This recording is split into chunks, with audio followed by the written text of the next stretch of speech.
मेरे प्यारे साथियों, मित्रों और दोस्तों, सादर नमस्कार। हमारे इस YouTube चैनल वीडियो में और फेसबुक वीडियो में आप सभी दर्शकों का मैं हृदय से आभार व्यक्त करते हुए धन्यवाद देता हूं और आप सभी लोगों का इसमें स्वागत है। मैं हूं आपका इष्ट मित्र दोस्त मिस्टर शांतिलाल डंसेना, बड़े डुमरपाली, रावड़सन, खरसिया, जिला रायगढ़, छत्तीसगढ़, भारत से हूँ। मित्रों, आप लोग हमारे इस YouTube चैनल वीडियो को और फेसबुक वीडियो को देखते हैं तो आपको मैं हृदय से धन्यवाद देता हूँ। अगर आप पहली बार देख रहे हैं हमारे इस YouTube चैनल वीडियो को तो इसको सब्सक्राइब जरूर कर दें, बेल आइकन का जो घंटी है उसको भी क्लिक कर दें और विशेष रूप से ऑल ऑप्शन का चयन करना होगा ताकि हर रोज का सूचना सबसे पहले आपको उपलब्ध होता रहे। मित्रों, शुरू से अंत तक जरूर देखें, सुने, समझें, अनुभव करें।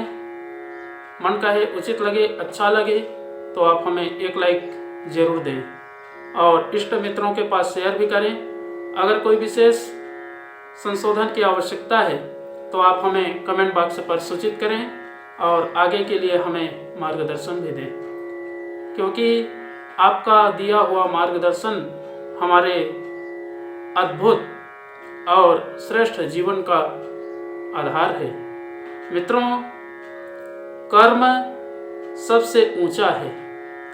अगर हम कर्म के बारे में संशोधन करें तो उसमें विचार, भाव, सब चीज़ जुड़ा रहता है और हम जिस देवता को मानते हैं, जानते हैं, उसके बताए हुए निर्देशों पर आगे बढ़ने का प्रयास करते हैं और जीवन को उसी में समर्पित कर देते हैं तो हमारा कर्म जो है सबसे ऊपर हो जाता है, सर्वोपरि हो जाता है। कर्म करना मनुष्य का स्वभाव है।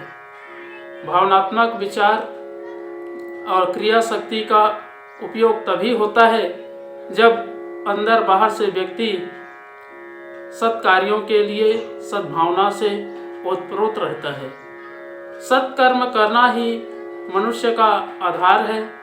व्यक्ति चाहे तो अपने लक्ष्य को ऊंचा उठा सकता है, श्रेष्ठ विचारों के साथ में अपने जीवन शैली को परिमार्जन कर सकता है और ईश्वर ने जो अबाध अद्भुत क्षमता दी है उसका सुनियोजित रूप से परिपालन भी कर सकता है।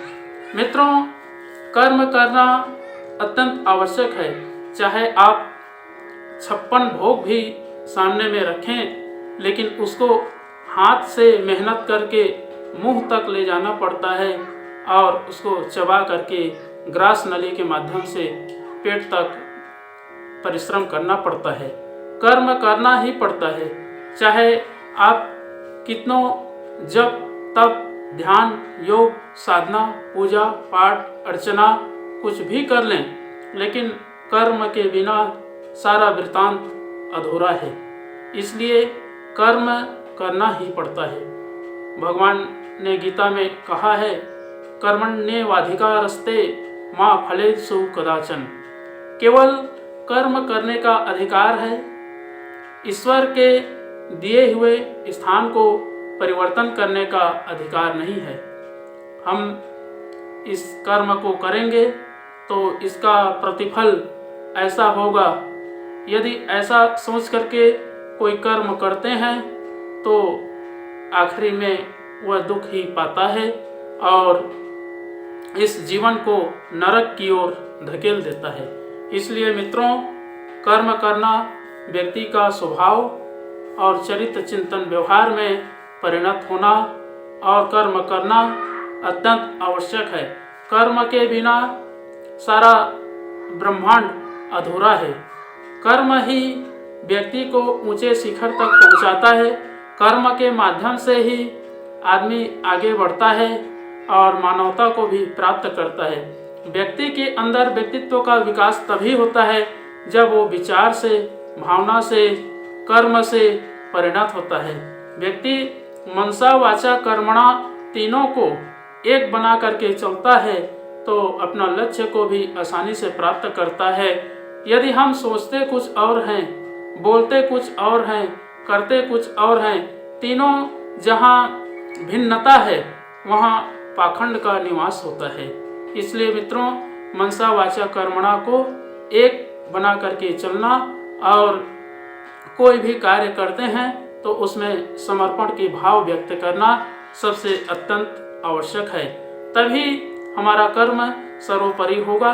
और सबसे ऊंचा कर्म करने के लिए अपने सद्विचारों को, सत्कार्यों को परिमार्जन करके अनुशासन के साथ में, नियम के साथ में जीवन रूपी समय का सदुपयोग करना होगा।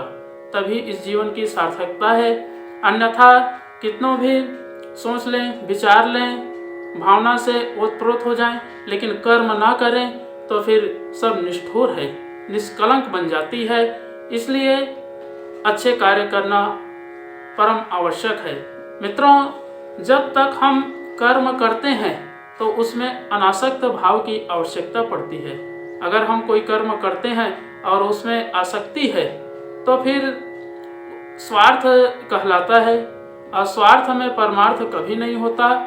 यदि हम कोई कार्य करते हैं ईश्वर को समर्पण करके करें, परमार्थ में अपना स्वार्थ ढूंढें तो देखेंगे उद्देश्य भी पूरा होगा, लक्ष्य का भी प्राप्ति होगा और हर कार्य में सफलता भी मिलेगा। इसलिए मित्रों, कर्म करना मनुष्य का स्वभाव है और समय एक ऐसा अनुशासन है। हम अपने जीवन को, अपने अनमोल समय को जिस हिसाब से बांध करके चलते हैं उसी हिसाब से हमें उसकी छाया जो है दिखाई पड़ती है और उसी छाया के अनुरूप हमारा जीवन अवलंबित होता है। तो मित्रों, इन सब चीज़ों का परिमार्जन करने के लिए, संशोधन करने के लिए, आत्मविकास करने के लिए सबसे महत्वपूर्ण एक आधार है, वो है गायत्री महामंत्र। अगर हम गायत्री महामंत्र का जाप करते हैं, मानसिक जाप करें या आध्यात्मिक जाप करें या जैसे भी जाप करने की सुविधा बनती है वैसा जाप करें या गायत्री मंत्र के शब्दों के अर्थों का चिंतन मनन करें और उच्चारण भी करते हैं तो जीवन जो है सर्वोपरि हो जाती है। तो आइए मित्रों, एक बार गायत्री महामंत्र और एक बार संपुट के साथ में महामृत्युंजय मंत्र का उच्चारण मेरे साथ साथ में करते तो बनता ही है। ओम भूर्भुवः स्वः तत्सवितुर्वरेण्यं भर्गो देवस्य धीमहि धियो यो नः प्रचोदयात्। उस प्राण स्वरूप, दुख नाशक, सुख स्वरूप, श्रेष्ठ है, तेजस्वी, पाप नाशक, देव स्वरूप परमात्मा को हम अपनी अंतरात्मा में धारण करें। वह परमात्मा हमारी बुद्धि को सत्मार्ग की ओर प्रेरित करे। ओम हौम जूम सह, ओम भूर्भुवः स्वः, ओम त्र्यंबकं यजामहे सुगंधि पुष्टिवर्धनम् उर्वारुकमिव बन्धनान् मृत्युर्मुक्षीयमामृतात्। ओम स्वः भुवः भुव, ओम सह जूम हौम। ओम मृत्युंजय महादेव त्राहि मां शरणागतम् जन्म मृत्यु जरा व्याधि पीड़ितं कर्म बंधनाय। ओम असंभवं संभव कर्तुमुद्यतं प्रचंड झंझावृत्तिरोध सक्षमं युगस्य निर्माण कृते समुद्यतं परम महाकालममुं नमाम्यहम्। ओम अस्तो मा सद्गमय तमसो मा ज्योतिर्गमय मृत्योर्मामृतं गमय।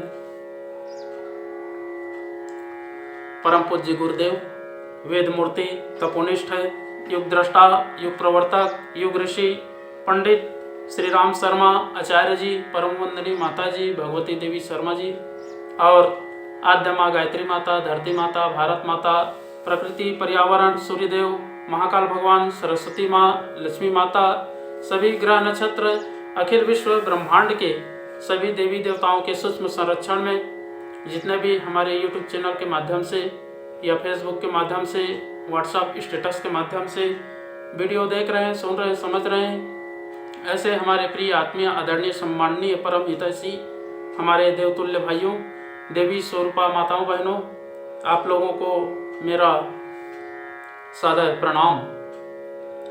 ऋषि चिंतन के सानिध्य में से आज का जो एक बहुत ही अनमोल सुविचार है, जो महत्वपूर्ण है, आपके पास लेकर के प्रस्तुत कर रहा हूँ। आज का सुविचार है मित्रों, कर्म ही सर्वोपरि। बहुत ही अनमोल सुविचार है। हम सब जिन देव शक्तियों का अर्चन आराधना के उपायों और विधानों को जानने के लिए उत्सुक रहते हैं, वे देव सत्ताएं भी विधि व्यवस्था से ही बंधी दिखती हैं। दैवी विधानों की अवहेलना वे भी नहीं करती, तो क्या उस सृष्टि संचालक विधान की और उसके विधाता की ही वंदना की जाए? पर हमारे भाग्य का निर्धारण तो वह विधि व्यवस्था हमारे ही कर्मों के अनुसार करती है। यही उसका सुनिश्चित नियम है। हमारे अपने ही कर्मों का फल प्रदान करने की प्रक्रिया वह चलाता रहता है। मित्रों, इस प्रकार हमारे भोगों, उपलब्धियों और प्रवृत्तियों के एकमात्र सूत्र संचालक हमारे स्वयं के कर्म ही हैं। तब फिर देवताओं और विधाता को प्रसन्न करने की चिंता करते रहना कहाँ की बुद्धिमत्ता है? हमारा साध्य और असाध्य तो कर्म ही है। वही वंदनीय, अभिनंदनीय है। वही वर्ण और आचरण के योग्य है। दैवी विधान भी उससे भिन्न और उसके विरुद्ध कुछ कभी नहीं करता। कर्म ही सर्वोपरि है। परिस्थितियों और मनः स्थितियों को वही निर्माता है। वही उसी की साधना से अभीष्ट की उपलब्धि संभव है। बहुत बहुत धन्यवाद मित्रों। अगले बार नए विचार लेकर के नए वीडियो के साथ में आपके पास फिर प्रस्तुत होंगे। सादर नमस्कार।